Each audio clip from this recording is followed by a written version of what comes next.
है कि क्या संसार में करने कराने वाला भगवान है? अगर वो है तो दुख क्यों दे रहा है? किसी को फिर सुख क्यों दे रहा है? या हम हैं तो फिर पूजा पाठ धर्म कर्म का फल क्या है? और सभी वर्गों में सभी अवस्था को प्राप्त या सभी मार्ग पर आगे चलने वाले, कर्म मार्ग वाले हों, भक्ति मार्ग वाले हों, ज्ञान मार्ग वाले हों, प्रेम मार्ग वाले हों, कहीं तो भी सभी मार्गों में ये शंका के संदर्भ में प्रश्न करते हुए सुनाई देता है। तो आइए पहले तो एक कथा सुनते हैं, फिर इसको थोड़ा समझने का प्रयास करते हैं। एक दृष्टि से कहें हरि अनंत, हरि कथा अनंता। परमात्मा भी अनंत है, उनको कोई समझ नहीं सकता, लेकिन कहीं तो भी टेंटेटिव थोड़ा समझना होगा। जैसे अच्छाई तो कभी अच्छाई है, फल अच्छाई होगा, बुराई का फल बुरा होगा। जो दूसरों का भला चाहेंगे उनका आज नहीं तो कल भला होगा ही। जो दूसरों का बुरा चाहते हैं आज नहीं तो कल उनका भी बुरा होगा ही। बस ये तो समझना ही चाहिए। एक बार भगवान श्री नारायण मां लक्ष्मी के साथ धरती पर आए भ्रमण करने के लिए।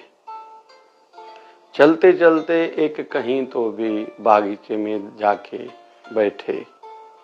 भगवान नारायण का तो नियम है, योग निद्रा में चले जाते हैं, ध्यानस्थ हो जाते हैं एक वृक्ष के नीचे। मां लक्ष्मी भगवान के श्री चरणों को दबा रही हैं, बैठी हैं। इधर उधर देखते देखते मां लक्ष्मी की नजर गई कि एक व्यक्ति मदिरा पान करते हुए आया, लड़खड़ा रहा था, शराबी था।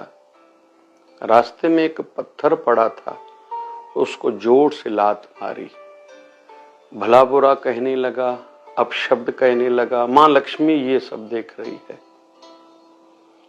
वो जो रास्ते का पत्थर था थोड़ा हट गया, उसके नीचे से एक पोटली निकली जिसमें हीरा जवाहरात थे। उस शराबी की नजर उस पोटली पर पड़ी, थैली थी, भरी हुई थी हीरा जवाहरात की। देखी, खुश हुआ, चला गया। लेकिन यह बात मां लक्ष्मी को अच्छी नहीं लगी। फिर मां लक्ष्मी ने ध्यान लगाकर देखा, इसने तो जीवन भर पाप ही किए हैं। अभी भी लड़खड़ाता हुआ आया था, मदिरा पान करके, शराबी था।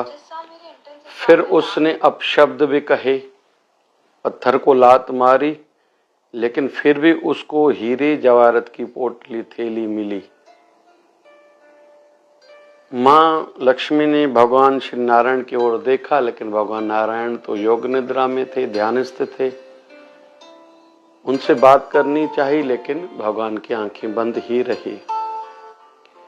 इतने में एक दूसरा व्यक्ति आया, भला मानस लग रहा था, प्रसन्न था, खुश था, चेहरे का हाव भाव, एक्सप्रेशंस अच्छे थे, मुद्दता की मुद्रा में था, मतलब हल्की सी मुस्कुराहट, प्रसन्नता, खुशी वाली थी। जो है सब बढ़िया है। पुराने कपड़े थे, साफ थे, लेकिन शरीर पर पहने हुए। आगे बढ़ रहा था तो रास्ते में एक शूल, कांटा कहीं तो भी उसको चुभ गया। वो व्यक्ति बैठा, उस शूल को, कांटे को निकाला, गमछा जो कांधे पर था बांध के, प्रभु तेरा शुक्र है, शुक्राना करते हुए, मुस्कुराते हुए आगे बढ़ा। जबकि उसको थोड़ा कष्ट हुआ, लेकिन फिर भी शिकायत नहीं की, शुक्राना करते हुए ऊपर देखा, आगे बढ़ा। मां लक्ष्मी को वैसे उस व्यक्ति का स्वभाव अच्छा लगा, लेकिन उसको जो कांटा, वो शूल चुभा, ये अच्छा नहीं लगा। अभी तो मां लक्ष्मी ने भगवान श्री नारायण को थोड़ा हिला के उनसे बात करनी चाहिए, और भगवान श्री नारायण ने अपने नयन कमल, अपनी आंखें खोली। माँ लक्ष्मी कहती, प्रभु ये आपकी कैसी लीला है, कैसा विधान है, नियम है कि एक व्यक्ति लड़खड़ाता हुआ शराबी था, उसने पत्थर को लात मारी, जीवन भर पाप जिसने किए थे उसको हीरे की पोटली मिली, और इधर जो भला मानस है, जीवन भर अच्छाई के काम करता है, प्रसन्नता से है, कोई शिकायत नहीं है, शुक्राना वाले भाव से था, कपड़े पुराने थे लेकिन साफ थे, आनंदित होते हुए आगे बढ़ रहा था, उसको शूल लगा, कांटा चुभा, लेकिन कांटे चुभने के बाद भी गमछा उतारा, बांधा, शिकायत नहीं की, शुक्राना करते हुए ऊपर देख के आगे बढ़ा, उसकी ये दशा। तो भगवान श्री नारायण मां लक्ष्मी को कहते हैं, हे लक्ष्मी, मैंने एक विधान बनाया है, सिस्टम बनाया है, एक अकाउंट का एक सिस्टम बनाया है, मैं उस अनुसार फल देता हूं।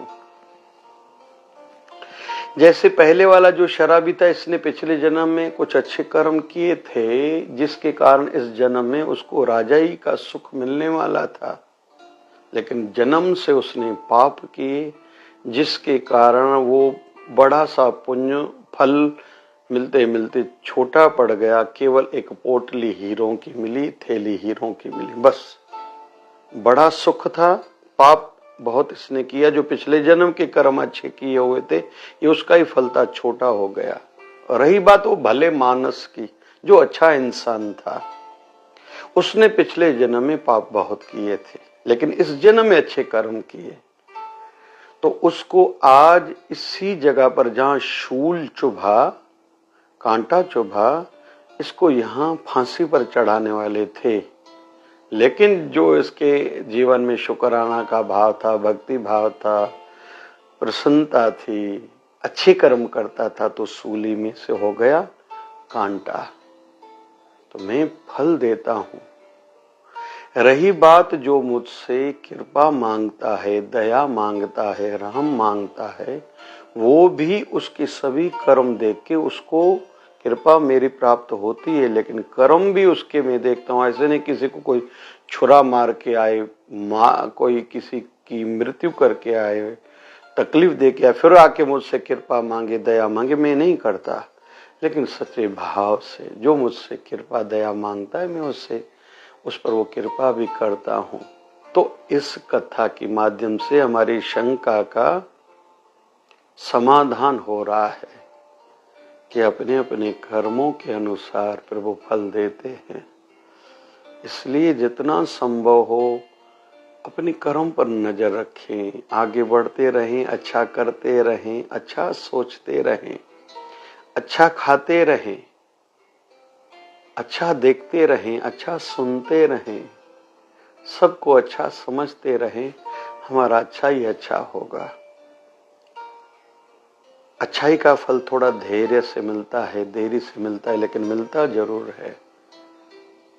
भगवान पर भरोसा हो, अच्छाई पर भरोसा हो, अपने गुरुदेव पर भरोसा हो, भक्ति पर, प्रार्थना पर भरोसा हो, धर्म कर्म पर भरोसा हो, पाठ पूजा पर भरोसा हो, दया पर भरोसा हो। हमने किसी पर दया की, किसी का सहयोग किया, साथ दिया, इसका फल आज नहीं तो कल मिलेगा ही। हमारे गुरुदेव भगवान सदगुरु स्वामी शिव भजन जी महाराज कहते थे, आपका कोई भी कर्म मतलब अच्छाई व्यर्थ नहीं जाएगी। आज फल मिले, कल मिले, 1 महीने, 1 साल, 10 साल, 50 साल, 1 जन्म के बाद, 100 जन्म के बाद, लेकिन मिलेगी जरूर। हमें भी फल मिलेगा, हमारे पाठ पूजा धर्म कर्म का फल हमें, हमारे पितरों को भी, आने वाले वंशजों को भी मिलेगा। कर्म पर संदेह नहीं करें, करते जाएं, आगे बढ़ते जाएं, जीवन को धन्य बनाते जाएं। जय जय शिवधारा, जय जय शिवधारा।